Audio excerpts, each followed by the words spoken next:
ప్రభువా, ఈ వాక్య భాగానికి చేరిన నన్ను జ్ఞాపకం చేసుకోండి.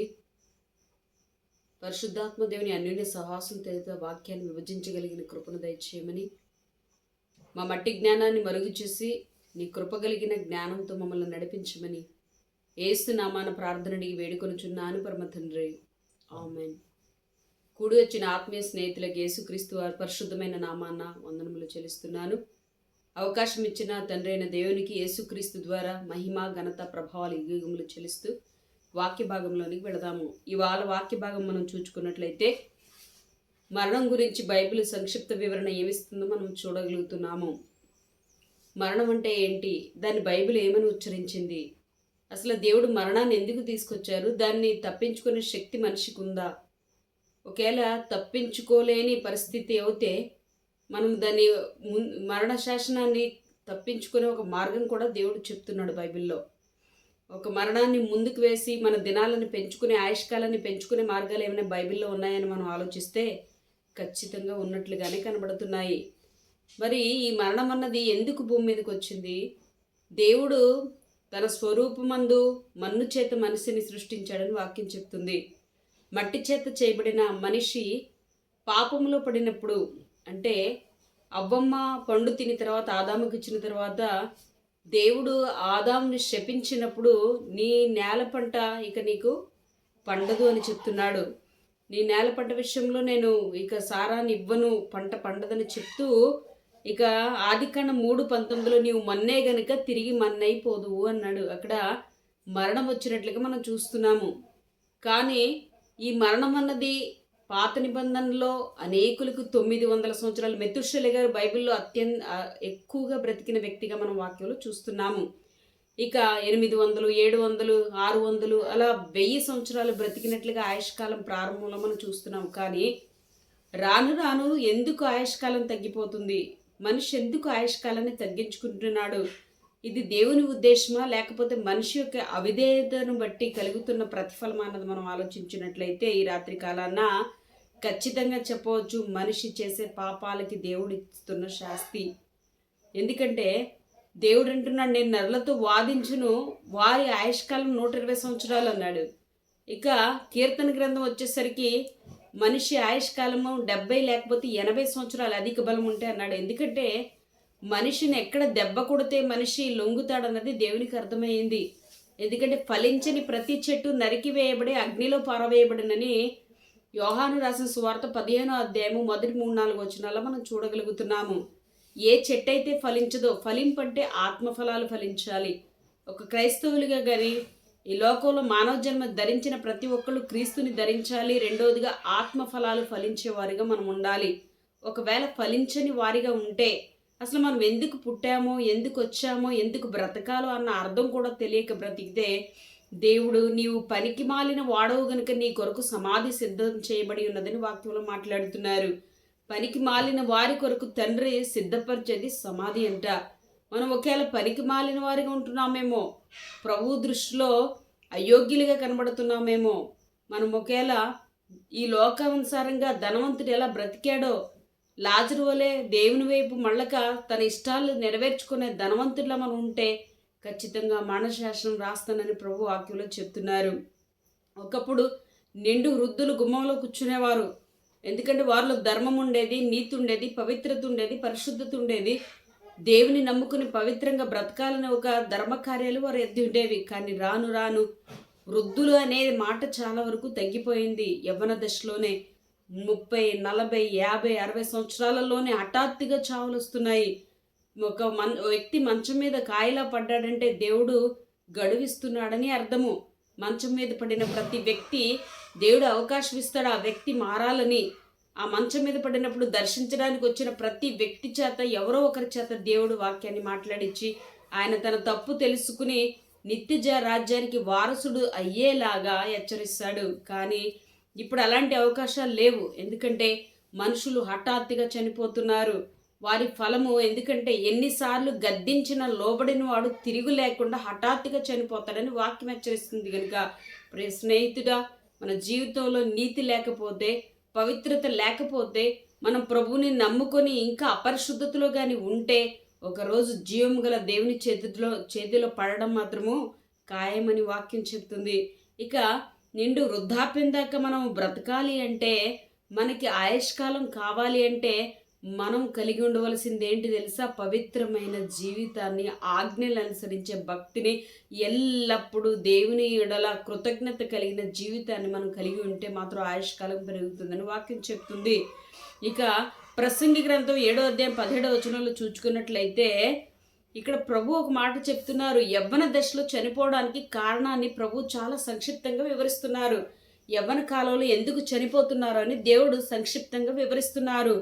ఎందుకంటే మనుషులు అధికంగా దుర్మార్గ పనులు చేయుచున్నారు, బుద్ధిహీనులుగా తిరుగుతున్నారు గనుక నీ కాలము రాకముందే నీవేళ చనిపోతావని దేవుడు హెచ్చరిస్తున్నారు. అధికముగా దుర్మార్గపు పనులు చేస్తున్నారంట భూమి మీద. ఈ అవయవాలు ఇచ్చింది దేవుడిని మర్చిపోతున్నారు. ఈ మన జీవితకాలంలో రోజుకి 24 గంటలు కనీసము 1 గంట అరగంట కూడా కుటుంబం దేవునితో గడపలేని పరిస్థితి. అయ్యో, మనం వెళ్ళవలసిన లోకం ఎదురు చూస్తుందే, సాతాను మనం మోసం చేయడానికి అనుక్షణం మన వెనకాల ఉన్నాడు, వాడిని ఎదిరించగలిగిన శక్తి ఒక ప్రార్థన వాక్యంతోనే కదా మనకు వచ్చేది. దాన్ని కూడా మనసును పెట్టని వారిగా ఉంటున్నాము. ఆయన ఇచ్చిన ఆహారాన్ని తింటున్నాము, ఆయన ఇచ్చిన ప్రకృతిని అనుభవిస్తున్నాము, ఆయన ఇచ్చిన దేహంలో ఉంటూ కూడా ఆయన పని చేయని అజ్ఞానులుగా ఉంటున్నాము. అందుకనే ప్రభు చెప్తున్నారు, అధికముగా దుర్మార్గపు పనులు చేయకుము. మనం ఎప్పుడైతే వాక్యాన్ని విడిచిపెట్టామో మనల్ని నడిపించేది సాతానే, మనల్ని ఏలుబడి చేసేది సాతానే. దుర్మార్గపు పనులు అధికముగా చేస్తున్నారంటే దుర్మార్గపు పనులు. నిజమే, ఇవాళ న్యూస్లో మనం చూసినట్లయితే స్త్రీల మీద అఘాయిత్యాలు, అలా అని స్త్రీలు వస్త్రధారణలో భయంకరమైన పద్ధతులు, చదువులు, విజ్ఞానము, సైన్స్ అని చెయ్యకూడని అన్ని పనులు చేస్తూ విచ్చలవిడి జీవితాలతో తమను తామే హఠాత్తుగా నాశనం చేసుకునే పరిస్థితి మనం చూస్తున్నాము. అందుకని ప్రభు చెప్తున్నారు, అధిక దుర్మార్గపు పనులు చేయదు, బుద్ధిహీనులుగా మీరు మారకండి. ఇదిగో ఒక పక్షి తన మరిచి వచ్చిన త్రోవను మళ్ళీ తిరిగి వెళ్ళిపోతుందే, మరి ఒక మనిషి పరలోకం నుంచి సాక్షాత్తు దేవుని నుంచి వచ్చిన మనిషి దేవుని లోకానికి వెళ్ళాలన్న జ్ఞానం ఆయన దగ్గర లేకుండా వెళ్ళిపోతుంది. పక్షికున్న కనీస జ్ఞానం కూడా ఒక మనిషికి లేకుండా పోతుంది అని వాక్యం చెప్తుంది. నీ కాలము రాకముందు నీ వేళ చనిపోవద్దు అంటున్నాడు. ఒక కాలాన్ని నిర్ణయించాడంట ప్రతి మనిషికి దేవుడు. తల్లి గర్భంలో 9 నెలలు నిర్ణయించాడు. పుట్టిన తర్వాత ఇన్ని దినాలని తన గ్రంథంలో రాసుకున్న దేవుడు ఆ దినాలు రాకముందే మనిషి మరణ శాసనాన్ని రాస్తున్నాడంటే కారణము దుర్మార్గపు పనులు, బుద్ధిహీన పనులు చేయడం వల్లే అని వాక్యం సంక్షిప్తంగా రాస్తుంది. కనుక ప్రియ స్నేహితురాల, దేవుడు చెప్తున్నాడు ఈ రాత్రి కాలాన వాక్యంతో మనతో మాట్లాడుతున్నారు. మనం దుర్మార్గపు పనులు చేసి దేవుణ్ణి ఎరగనట్టు జీవించే జీవితాలు జీవిస్తే, ఒక మాట తండ్రి చెప్తున్నారు వాక్యంలో, ప్రకటన గ్రంథంలో, నీవు చల్లగానైనా నుండు, వెచ్చగానైనా నుండు, నులివెచ్చగా ఉండొద్దంటున్నాడు ఆయన. నులివెచ్చగా ఉంటే ఖచ్చితంగా ఏదో ఒక రోజు హఠాత్తుగా ఆయన చేతిలో పడడం ఖాయమని వాక్యం చదివిస్తుంది. కనుక మన మనస్సు దేవునికి కావాలి, మన బ్రతుకు దేవునికి కావాలి, మన హృదయం దేవునికి కావాలి. మనం మారు మనసు పొందే మంచి జీవితం ఆయనకి ఇచ్చినట్లయితే ఆయన నిండు వృద్ధాప్యం వరకు మనం కాపాడడానికి సమర్థుడైనాడు. ఇక బైబిల్ అలా ఆయుష్కాలాన్ని పెంచుకున్న వారు ఎవరైనా ఉన్నారేమో మనం ఆలోచిస్తే, యోబు గ్రంథము 42వ అధ్యాయం 16వ వచనంలో యోబు గారికి భయంకరమైన రోగం వచ్చింది. ఈ లోకంలో ఏ వైద్యము సరిచేయలేని రోగము. ఎంత భయంకరం అంటే ఆయన ఇక బూడిదలో కూర్చుని చిల్ల పెంకులతో గోక్కునే పరిస్థితి, ఆయన చర్మం అంతా గీరుకునే పరిస్థితి, తన గాయాలు మానుతున్నాయి, మళ్ళీ పగులుతున్నాయి అంట. ఎండ ఒక పక్క, పనివారు నిర్లక్ష్యము, తన భార్య కూడా చనిపో అని దూషించిన పరిస్థితి. అంత పరిస్థితిలో యోబు గారు తన నీతిని విడిచిపెట్టలేదు. ఆ మహానుభావుడు భక్తి ఎంత గొప్ప భక్తి అంటే, ఆయన హఠాత్తుగా యవ్వన కాలంలో చనిపోయినట్లుగా బైబిల్లో రాయబడలేదు. ఎందుకంటే ఆయన నీతిని విడిచిపెట్టలేదు, ప్రభువును విడిచిపెట్టలేదు, పరిశుద్ధతను విడిచిపెట్టలేదు. ఆయన తన పిల్లలు పోయినప్పటికీ, ఆస్తి పోయినప్పటికీ, తనకున్న సర్వాన్ని కోల్పోయినప్పటికీ కూడా ప్రభు యందు పరిశుద్ధమైన విశ్వాసం కలిగి దేవునితో చేయి పట్టి నడిచి సాతాను ఓడించిన వారు గనుక దేవుడు ఆయన గురించి ఆయుష్కాలం ఎలా ఇచ్చారన్నది యోబు గ్రంథం 42:16 మనం చూసుకున్నట్లయితే, ఆడ తర్వాత యోబు 140 సంవత్సరములు బ్రతికి తన కుమారుల కుమారులను 4 తరములు చూచెను. పిమ్మట యోబు కాలం నిండిన వృద్ధుడై మృతి పొందెను. ఇక్కడ యవ్వన కాలంలో ఆయనకి రోగం వచ్చినట్లుగా వాక్యం చెప్తుంది. యవ్వన దశలో ఆయన వృద్ధుడిగా ఉన్నప్పుడు రాలేదు రోగం, కానీ యోబు నడవడిక దేవుడికి నచ్చింది గనుకనే 4 తరాలు మళ్ళీ యోబు గారికి దేవుడు ఆయుష్కాలం ఇవ్వడం మనం చూస్తున్నాం. అంటే ఆయుష్కాలాన్ని పెంచే శక్తి దేవునికి ఉందా? ఖచ్చితంగా ఉంది. ఆయన ఏదైనా చేయగలడు. యెహోవానైనా నాకు అసాధ్యమైనది ఉన్నదా అంటున్నాడు. మృతతుల్యమైన శారా గర్భంలోంచి ఇస్సాకును తీసుకొచ్చిన తండ్రి నీకు నాకు ఆయుష్కాలం ఇవ్వలేడా? ఖచ్చితంగా ఇవ్వగల తండ్రి ఆయన. ఆయన తన బిడ్డల కళ్ళ ముందు జీవించాలి, సువార్త చెప్పాలి, ఆయనకి మహిమ తేవాలి, ఆయన ఇచ్చిన ప్రకృతిని అనుభవించాలని ఆశపడుతున్నాడు. కానీ అర్ధాంతరంగా తన పిల్లలు భూమి మీద పాపం చేసి చనిపోయి నరకానికి వెళ్ళాలని కోరుకునే తండ్రి మాత్రము కాదు. అందుకనే యోబు గారి గురించి రాస్తున్నారు. 4 తరాలు యోబు గారు చూడగలిగారంటే ఆయనలో ఉన్న భక్తి ఎంత గొప్పది, ఆయనలో ఉన్న విశ్వాసం ఎంత గొప్పది. మన విశ్వాసానికి ఆయన విశ్వాసానికి మనము తూకం వేసుకుంటే యోబు గారిది అనుక్షణ విశ్వాసము, మన విశ్వాసము ఆదివారపు విశ్వాసము, లేకపోతే ఆరాధన విశ్వాసము, లేకపోతే అరగంట విశ్వాసం అంటుంది అంతే మనది. కానీ యోబు అలా కాదు, క్షణక్షణం దేవునితో ముడిపడిన జీవితం కలిగి ఉన్నాడు. అటువంటి జీవితం కలిగిన వారే దేవుని యొక్క రాజ్యానికి అర్హులు, దేవుని చేత ఆయుష్కాలం పెంచుకోబడడానికి అర్హులుగా మనం వాక్యంలో చూస్తున్నాము. ఇక ఆయన నిండు వృద్ధాప్యంలో చనిపోయారు అని వ్రాయబడుతుంది. నిండు వృద్ధాప్యం అంటే దేవుడి ప్రేమకు నిదర్శనము, యవ్వన దశలో చనిపోవడం అంటే దేవుని కోపానికి నిదర్శనం అని వాక్యాన్ని బట్టి మనం అర్థం చేసుకుంటున్నాము. ఇక మనము మరి ఒక వ్యక్తి ఆయుష్కాలాన్ని పెంచిన వ్యక్తిని మనం చూసుకున్నట్లయితే యోబు గ్రంథము, యెషయా గ్రంథం 38:1 హిజ్కియా మహారాజు గారు ఉన్నారు.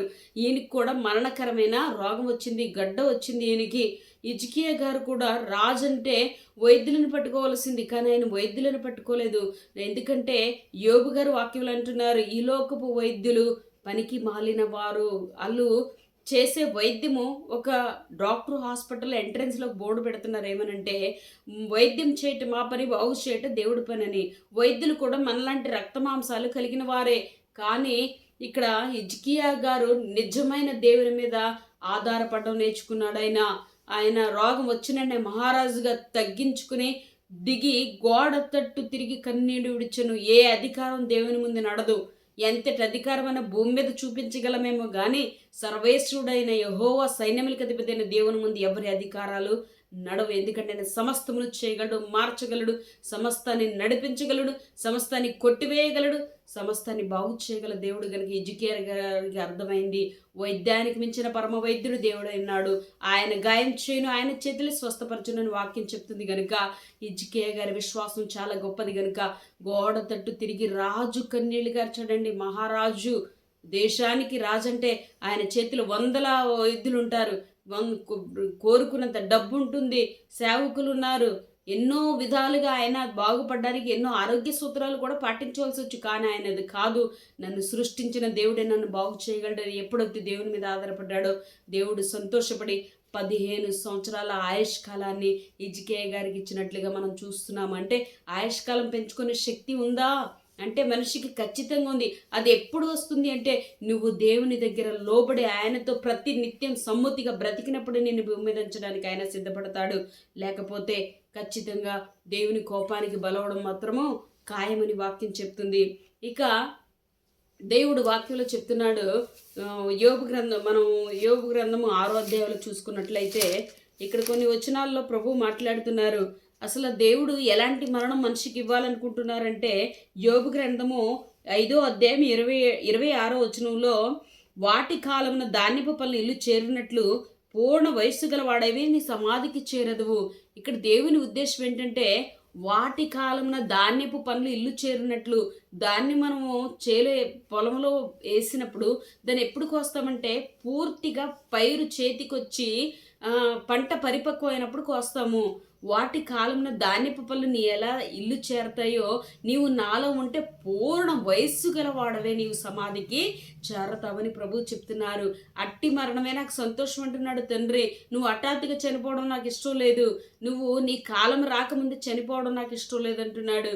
చాలా ఉదాహరణలండి. యవ్వన కాలంలో పిల్లలు త్రాగుబోతులుగా ఇదిగో రోడ్ల మీద భయంకరమైన చావులు చనిపోతున్నారు. యాక్సిడెంట్ల ద్వారా తమ మెదడు బయటకు వచ్చి, కిడ్నీలు బయటకు వచ్చి ఎలాంటి చావులు, బీభత్సమైన చావులు చనిపోతున్నారు. కారణము వారి బుద్ధిహీనత, దుర్మార్గత, ఇది ప్రభు చెప్పిన సలహా. ఎవరైతే ప్రభు మాటను ప్రక్కన పెట్టి బుద్ధిహీనులుగా, దుర్మార్గులుగా ఉంటారో ఖచ్చితంగా దేవుని చేతిలో మరణశాసనానికి వాళ్ళు గురవుతారు. కనుక ప్రియ సహోదరుడా, సహోదరి, ఈ మాట మీకోసం, ఒకవేళ నా కోసం, మన కోసం ప్రభు ఈ రాత్రి హెచ్చరిస్తుంటే మనం సరి చేసుకోవాలని వాక్యం ద్వారా దేవుని మాట మనల్ని హెచ్చరిస్తుంది. ఇక వాక్యంలో ఎలా చనిపోయిన యవనస్తులు ఎలా ఉన్నారో దేవుని మాటను మీరని చూసి మన వాక్యాన్ని ముగించుకుందాం. సంఖ్యాకాండము 3వ అధ్యాయంలో మొదటి 2 వచనాల్లో మనం చూసుకుంటే ఇక్కడ అహరోను కుమారులు నాదాబు, అబీహులు వీళ్ళిద్దరూ కూడా సీనాయి అరణ్యంలో యెహోవా సన్నిధిని అగ్ని అర్పించారంటండి. ప్రభు అగ్ని, మంచి దేవుడు చెప్పిన అగ్నిని మాత్రం అక్కడ వేయాలి. ఆ దూప వేదికలో ప్రభు ఏ అగ్ని చెప్తారో ఆ అగ్ని మాత్రం వేయాలి. ఎందుకంటే ఆజ్ఞ అతిక్రమమే పాపము, పాపానికి జీతం మరణం అని దేవుడు చెప్తున్నాడు కదా. ఈ అహరోను కుమారులు ఏం చేశారంటే అగ్ని, దేవుడు చెప్పలేని అగ్నిని దేవునికి అర్పించారు. గనుకనే యెహోవా సన్నిధిలోనే హఠాత్తుగా చనిపోయారండి. ఎందుకంటే ప్రభువుకి నచ్చనిది చేస్తే అది ఎవరైనా ఊరుకోరు. సొంత అహరోన్ అంటే యాజకుడు కుమారుల్లే అక్కడే బలిపీఠంగానే చంపేసినట్లుగా వాక్యంలో చూస్తున్నాము. తన మందసాన్ని తీసుకొచ్చినప్పుడు ఉజ్జా గారు చెయ్యి చాపి పట్టుకున్నారంట పడిపోబోతుంటే, ఉజ్జాని వెంటనే అక్కడే చంపేశాడు దేవుడు. ఆయన ఎక్కడ కూడా రాజీ పడినట్లు వాక్యాల్లో లేవు. ఇవాళ మనం అనుకుంటున్నాం, మనసుకి నచ్చినట్లుగా వాక్యాలు తీసుకుంటున్నాము. ధనవంతుడు ఒకడు ఉన్నాడు, విస్తారంగా పండించి పడుకుని అనుకుంటున్నాడంటే ఆ కొట్లు కట్టుకోవాలి పొద్దున్నేసి అని అనుకుంటే, వెర్రివాడి రాత్రి నీ ప్రాణాన్ని అడుగుచున్నారే, నీవు సంపాదించినదంతా ఎక్కడ పెడతావు అని వాక్యం మాట్లాడుతుంది. ఇవాళ మనల్ని కూడా తండ్రి అంటున్నాడేమో, నీ బ్రతుకు మార్చుకో, నీ జీవితాన్ని మార్చుకో, నువ్వు ఉంటే చల్లగా ఉండు, లేకపోతే వెచ్చగా ఉండు.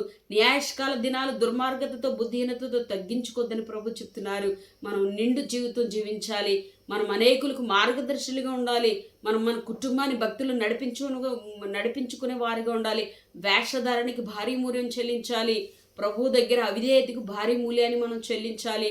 ప్రభు దగ్గర మన నటనకి చాలా భయంకరమైన మూల్యాన్ని మనం చెల్లించవలసి ఉన్నది. ఎందుకంటే సమస్తమును బయలుపడు దినమొకటి ఏర్పరిచి ఉన్నాడు. యేసు క్రీస్తు న్యాయపీఠం మీద మనం నిలబడవలసి ఉన్నది.